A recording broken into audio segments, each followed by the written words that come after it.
Hello, my kings and queens. You like my shave? Real quick. I'd like to talk about part three with the driving thing. What I would like to say is remember, um, if people don't understand you, the teachers, the examiner, anybody who's teaching you, um, once again, it's not really up to them. It's as if you're expecting them to owe you something. It's as if you say you owe me. They don't owe you anything. The only thing they are supposed to do is teach you and keep you safe. That's the only thing. So if you expect them to be the counselor or a psychiatrist, then you're in for a rude awakening. You understand? I know it can be nice. I know it would be beneficial for you, but please don't look for sympathy. Don't look for empathy, because it's as if you're asking for money. When you work hard, bust your tail as a teacher or in the church, and you want people to say thank you, want people to give you some money. And if you don't do it, then you feel crushed. You say, I'm not gonna do it again.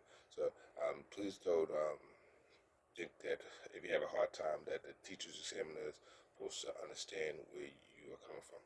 Let them understand you. Don't make them. Don't make it forced, because then um, I don't want you to be miserable with it or devastated if I say, oh, they don't care. They don't have time for me. They just want all they want to do is yell at me. Now, even if they do yell at you 7 times in a row, um, I know it's unfortunate, tough pill to swallow, but try your best to be a team play. Try to man up, try to suck it up for as long as you can until you get good at driving. Then we get better at driving. Then you say, please don't talk to me like that. I got this. But at first, but as long as they don't call you names or curse at you, that's different. But they yelling at you, and I know it can be frustrating, but understand that they might see potential in you. They might get frustrated when you keep making the same old mistakes. You're smart, you're above that. And you don't want, they might come out if they say, that's a mistake that 5 year old would do. And even if your foot shakes, even if your hand shakes, and you want them to understand you, that's going to be very hard for them to do. Because they say, if your foot is shaking, then you don't have control of the vehicle. You might as well be drinking. You might as well be a minor or middle age. You might as well be under the influence. You understand? They might come at you at that angle.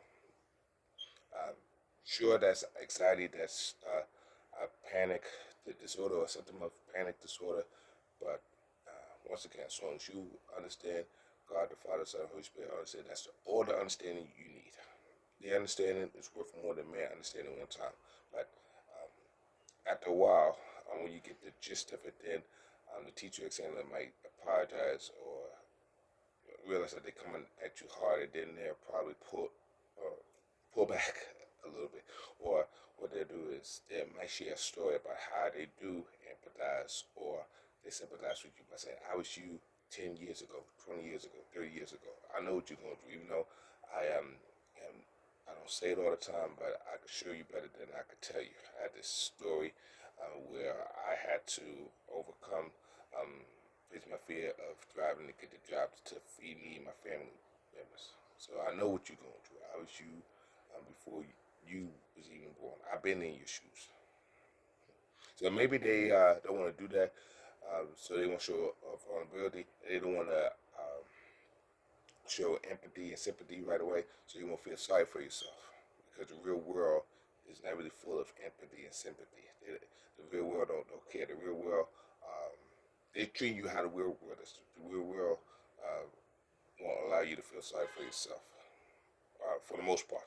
Sometimes, but for the most part, 80 or 90% of the time. Let's be real now.